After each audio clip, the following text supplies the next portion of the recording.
Okay, so I took a vote on Gab in one of the groups about whether I should do the review for the Macross Frontier movies, the first two, not the short that comes with Macross Delta, second movie, or Macross 2. And I decided that I decided on doing Macross Frontier first, especially because I will need this up in time for, well, next week when I do my review of the second Delta movie, because it includes the, you know, the Macross Frontier part. I might do them separately just to have them separate, but I thought I'd get this out of the way first. I watched both in a row, which I've watched them multiple times already, but I wanted to make sure I had a clear, it's still fresh in my mind because I haven't watched them for a couple months. Now, I will say this, that the movies, in a lot of ways, are better than the TV series, especially when it comes to the love triangle. The love triangle is pretty set. It doesn't leave you hanging at the end like the TV series does. You actually get an answer to who Aruto really wants. And there's a lot of lore here that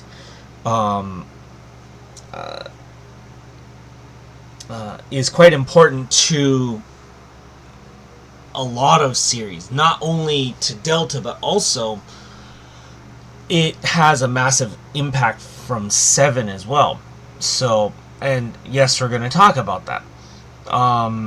So I want to start with the first movie, Itsuwari no Utahime. I actually don't really like that movie. I think that the stuff with the Macross Galaxy Battle Group, I think they did it better in the movie, of course, but I think that overall, like, the problem with this applies to both the first and second movies of Macross Frontier, is that they really do seem like giant music videos. And I mean, I get it for the first movie. I don't get it for the second movie. I get it that they have to have Cheryl have a reason to come to Macross Frontier and have a concert and stuff like that. I get that. I'm not really complaining about that. Then she has her revenge show at the end of this first movie, which I kind of get that. But I think that, a lot of the stuff with Danka, they just wanted to write a whole bunch of songs and just pile them into it. They basically sold out to Family Mart to have them write a song using the name Family Mart, which is a convenience store. So like they really, it was a big sale, and it was a sellout, I thought. The one, and also the whole thing about like the plastic model kits with what's the name of that song? Chogokin Dainamu or something like that, which is, promoting Bandai stuff, right? And plastic model kits and toys and shit like that. So it's a total sellout for that. They're pulling a Gundam with that one, and I really don't like that. Something that I didn't mention when I did my review of the TV series was something that I really, that when I watched the TV series, and this applies to the movie because it has similar locations, right? Is that I was really, really shocked that they actually used Griffith Park Observatory as one of the locations that they put into Island, on Island 1, right? I was really surprised in that the layout of the city is kind of like San Francisco, with a mix of, like, Shibuya and a mix of Akihabara, and it's like this whole mix of stuff that they try to put in there to kind of show that it looks lived in, and that they're trying to make sure people felt comfortable living in these giant colonies for extended periods of time and stuff like that. Which you don't get a lot of that in, say, Macross 7. I mean, you don't get that lived-in feel that much. You see them driving down the street and stuff, but you don't, like, outside of the love hotels, which is kind of a throwback to, what is it? Do you remember Love, when Ichijo tries to get Mimi to go to one of them? And it's funny because Bobby's voice actor is this Ichijo's voice actor in that particular episode on Mean May Video. But other than that, you don't get a real sense of, like, the feeling of what the city and everything feels like inside the City 7. Whereas you get that feeling on Island 1 in Macross Frontier. And I think that was something that was good about this. I just think, like, the worst part of the first movie in general is they kind of gloss over some things that I think the second movie does much better with. But I think the best thing out of the first movie would be that whole day-long date that Cheryl has with Aruto. That's something that wasn't in the TV series, and it gave you a better sense of Cheryl's character. And I thought that,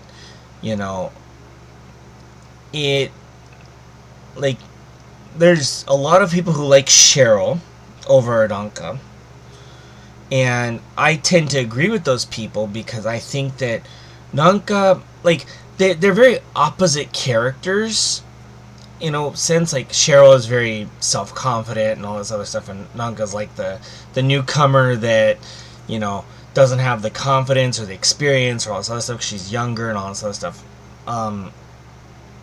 Now, the one thing that they cleared up was that Cheryl Gnome is actually the blood-related granddaughter to Mao Gnome. This was something a TV series did not really delve into. They mentioned Mao Gnome a lot more, but they directly connect her to Cheryl in the movies. And I need to be clear, the movies are the canon because of the short movie and the second Delta movie with Max having a Durandal. Because without Max and Miria going to help in Messiah's, in the novelization of Sayonara and Tsubasa, Max doesn't have a Durandal Valkyrie, so that means that the canon of Frontier has to be the movies. Without the Durandal, it makes no sense. So keep this in mind, that the TV series has been mostly retconned. The events have been mostly retconned because of the movie. The second movie specifically. However, the second movie begins with a flashback to a quick, intro of the first movie, kind of explaining some of the events that happened in the first movie. And so, yeah. you can't have the second movie without the first movie, and then the first movie because you have the Durandals in the second movie, that makes it the canon because of Max in the second Delta movie, and it's just a whole combobulated mess. Okay, so we need to keep that all in mind. Now we're going to talk about space whales because we need to shut people up about the space whales. Now, I'm only going to go into this for a little bit because it's mostly on the Bajra situation, right? The reason, people hate on Macross Dynamite 7 a lot because of the space whales. Without the space whales, we don't have the Bajra. Remember that. The Bajra are a living thing, and they have their own consciousness. They communicate with each other. They care about each other. They're living things.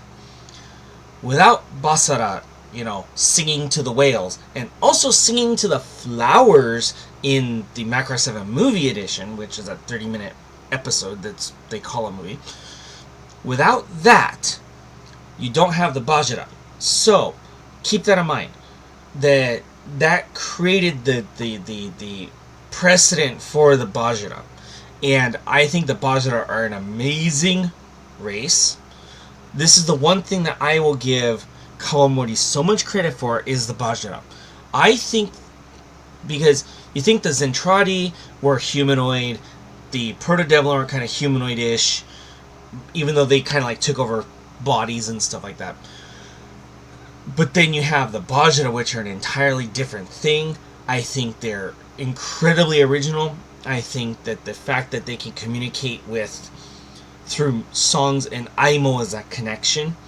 I also thought that in the first movie, connecting Cheryl to Aimo with Ranka, because of the connections to Maonom and Grace and Ranshimeru, who is Ranka's mother, I thought that was amazing, because they gloss over that in the TV series, but they make that a focal point of the movies. And I think that putting Ranka and Cheryl in a closer relationship like that was better for both characters. Now, I still think the first movie is weak in a lot of ways, because it's basically like retelling parts of the first half of the TV series. The second movie I think is much better. I thought that the fact that they showed that the Bajira basically wiped out an entire Zentradi fleet on their own was really, really interesting. I thought that, Cheryl getting sick, of course, is the same as the TV series, but in the TV series, she ends up getting better at the end, where we already know what happens at the end of this movie. Where she ends up in a coma, and this coma continues because that's shown in the 20-minute, does nothing for the Macross Frontier characters or story or anything thing that comes with the second Delta movie, which I'll go into more. I've said my piece on that before, but I want to do a specific review of only that, so people get my opinion on that, which isn't good. I think that the fact that the Bajira understood Ranka and they went to protect them was really interesting. Although I believe it did happen in the TV series as well. I can't remember off the top of my head. But the thing that I hate the most, it doesn't matter which one of the movies, and the one thing that I absolutely despised between both movies was the Ranka and Lovely Bomber concert in the jail, which is Alcatraz. More San Francisco references, right? That entire part, I hate. I despise it. Now, the stuff that happens before, when they're explaining about how, like, Ranka's, how she, like, can communicate through her stomach like the Bajira can, and blah, blah, blah, that's good. The stuff that happens after that, okay. That entire sequence of them breaking Cheryl out and using Firebomber and everybody dressing up like Firebomber members and stuff like that, that was absolutely horrible. And I will die on that hill. I absolutely despise that scene. I think it belongs in the same position as the entire first Delta movie, in the trash. Okay, I think that entire scene was such a waste, and this is the problem with Frontier, and it also leads into the problems with Delta as well, is that they turn it into giant music videos, and they're just trying to sell CDs. And I already don't like Main as a singer. I don't like her voice. I don't like Nakajima Megumi very much either, but I can at least handle her. I don't like Main at all. And yes, I have seen Main live before. Just, a friend of mine invited me to a special event that she was doing locally, and I went with him because the person he was going to go with canceled on the last second, so he asked me to go with him. I'm like, okay, I'll go. But I, like, when she talks, she's fine. When I can't stand her singing voice. And I think she's a terrible singer. So, you know, the fact that they you know, push her in the beginning, they push Nanka in the middle part to, like, try to sell CDs and stuff, and they do the same thing in Delta, where with all the stuff with the Watakure songs and stuff, it's just it doesn't seem like they're putting the effort into the songs for the story that they should be. Now, I will say that the second Delta movie does things a little bit better, a little more tactful, except they still do an opening concert sequence, which, you know, is turning into a fucking meme at this point. But because it goes back to Minmay, right? And even Firebomber does it the very first episode of Macross 7. You know, you have the, you know, Frontier, and Delta does the same thing. It's just, you know, it's part of Macross, I guess. But I just thought that, you know, they really overdid the concert scenes in the Frontier movies, in both of them. Because I think there's... How many concert scenes? There's 2 for Cheryl. Well, if you count the first one with Cheryl, where she sings Universal Bunny at the beginning, and also What About... I think it's... No, it's not What About I Star. I forget the song that she sings. It in the beginning of the first movie. But Universal Bunny, and then the other song she sings. And then... I think it was What About My Star. And then you have the big concert at the end of the first one, plus you have Nanka doing some, like, minor little, like, street stuff with the natto and the models and shit like that. And then you have the second movie, you have the opening concert of the second movie with Cheryl, and then Nanka has, like, 2 concerts in there, and then you have the big, you know, finale with Sayonara and Tsubasa song being sung. And, you know, it is just overdone. It was way overdone. They overdid it with Macross Delta as well. I think, like, this is the problem with Macross Frontier, I think, as a whole, is that, especially the movies, is that they put too much emphasis on the concerts, and they should have put a little bit more on the story. I do think, though, that because this is the canon now, everybody has to watch it. You have to watch these 2 movies, because you won't understand the second Delta movie without, you know, and you won't, because it has the 20-minute short movie for Frontier, which does nothing, and then right after you have the second Delta movie, which is very directly connected in a lot of ways to Frontier movies, like I've mentioned before with Max and stuff. So, like, I think I've gotten, my opinion has kind of softened on the Frontier movies the more I've watched them, just because I understand the lore behind the Bajira a little bit more, and, you know, their connection to protoculture and all this other stuff. I think that my position softened on that sense, and the connections to Mao Nom directly, and the very line that Cheryl says in the second movie, that Mao was trying to find her sister, and she was trying to find what in Macross Zero was the cousin of Michibikite, which was what Saranom was, and it turned out that was Nanka, who could communicate with the Bajira, right? So that what Mao thought was that if Nanka can communicate with the Bajira or something, then maybe she can also communicate with Torinohito and find her sister, and find Shin too. Well, the Bajira thought that they needed to rescue Nanka, and so they attacked the Garia 4 colony and wiped everything out. But there is... Grace survived. and if Grace survived, and Brera survived too, there's a chance that Nanka's mother survived. Also, there's a chance that Mao survived. We don't know. These are unanswered questions to this. Now, this also is a very important setup to the Delta series because of the way Aruto is able to feel what's going on with the Bajra the same way Hayate, he has a fold quartz that his father gave him, which was given to him by a character from the second movie, which isn't really a super spoiler. It's not that important because we already know about the fold quartzes and shit like that. Which is how he connects to Freya in a different way, right? And he can actually,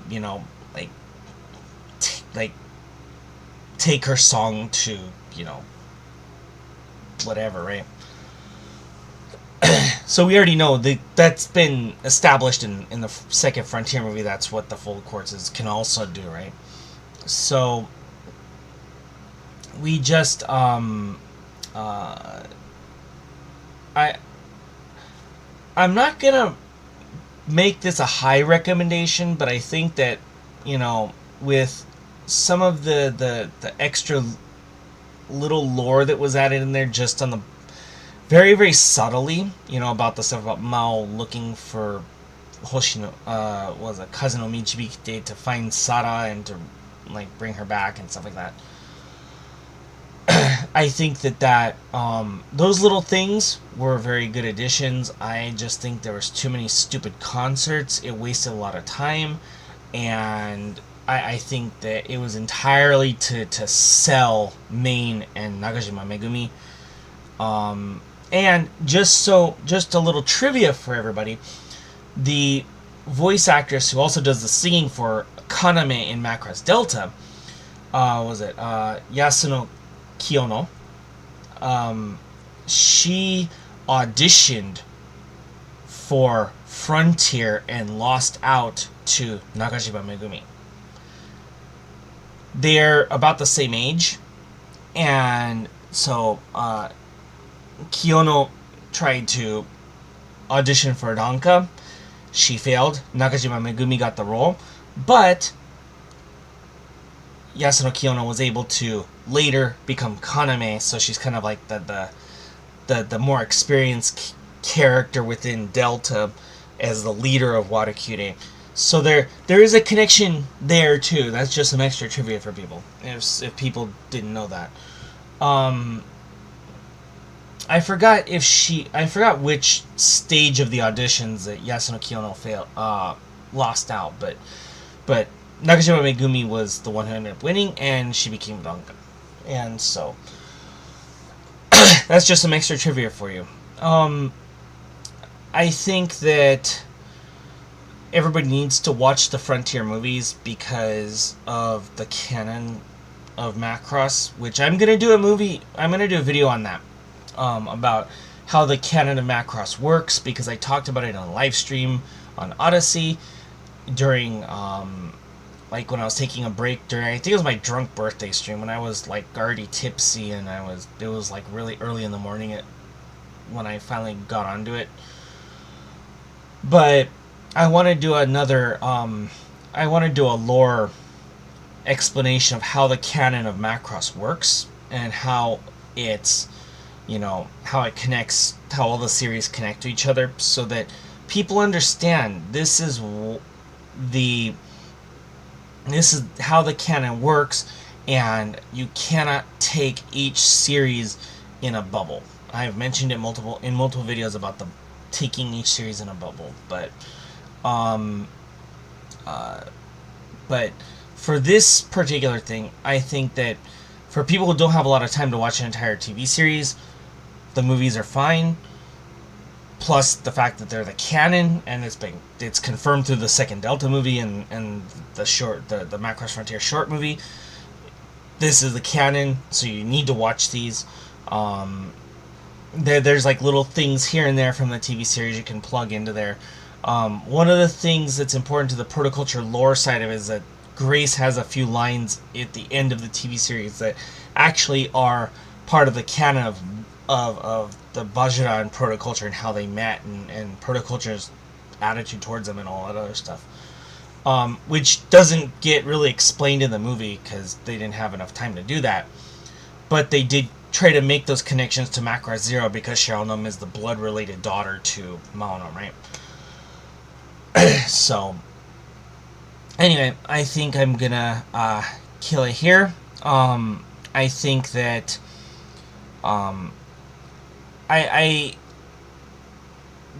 this movie is probably or like put together. I think these movies in a rank from A, B, C, D, and F, I think are D, because of they could have done more with the story without all the pandering to singing and trying to get people to buy CDs.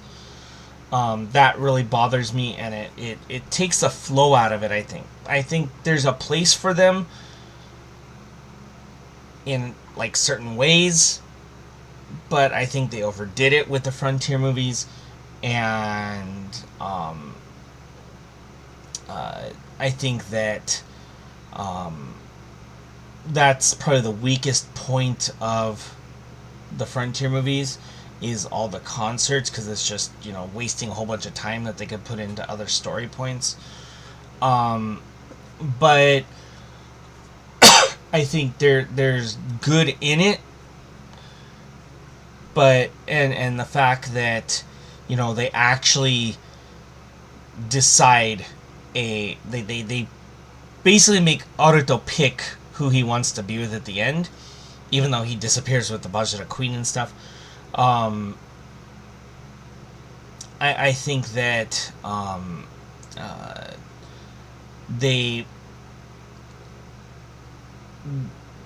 because people were really pissed off about the TV series ending that way, where Aruto didn't actually get to be with one of them, and it just kind of ended without really an answer to it, whereas this kind of like clears up everything. It's insinuated, it's not directly because of the way the scene goes, but you know exactly what's going on. And I'll make mention that the fact that Max and Miria do show up to help in the novelization is canon because of the second Delta movie, so just keep that in mind. So they appear as Dancing Skull, and which is a reference to Macross M3, the Dreamcast game. So that's also the second Macross Frontier movie. It's Sayonara Tsubasa novelization. Max and Miria show up as Dancing Skull to help out, just like in the movie. Isamu shows up for one scene. I think they could have done more with Isamu. They should have done like an extra little bit with him, just because everybody likes the VF-19, the design, and people like Isamu. I think that short little cameo was too short. They should have made it just a little bit longer, showing him like actually fighting. Would have been nice, but nope, we don't get that, sadly, as much as I would like that. Anyway, that's gonna be it for this review, and I think it's only gonna be another couple days until, or another what? It's like less than a week until until my DVD comes, so I will be posting videos about that. I will be getting on to a Macross Plus review at some point, and I'm going to do 2 soon as well. I don't know when I'm going to upload them, because I want to put up the Delta stuff first, the second Delta movie and stuff first, but I want to keep everybody up to date what's going to happen going forward. And keep in mind that I am a massive fan of Macross Tube, and I will be probably the only person in English who will be praising it for how good it is, because no one else seems to have the courage to actually care about Macross Tube. So, and I'm going to go into much more detail about that when I get into that review. But my opinion of the Frontier movies has softened. I used to be very, very hateful towards them.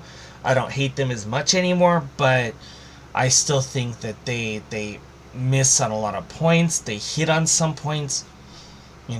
It's a hit and miss with the Frontier movies, for me anyway. And I think that they overdid some of the homages to previous Macross series in the movies. They didn't do them as much in the TV series, but they did them like crazy in the movies, and I thought that was a little too much. If you pay very close attention, you'll know. Going back to all of the references, they had tons of references to the original Macross. They had tons of references to, 7. They had a couple references to Plus. We have what they are. You'll know. I think the connections to Zero are good because Zero needed those connections. And the budget are really good. So, but anyway, that'll be all for this review, and I will see you in the next one.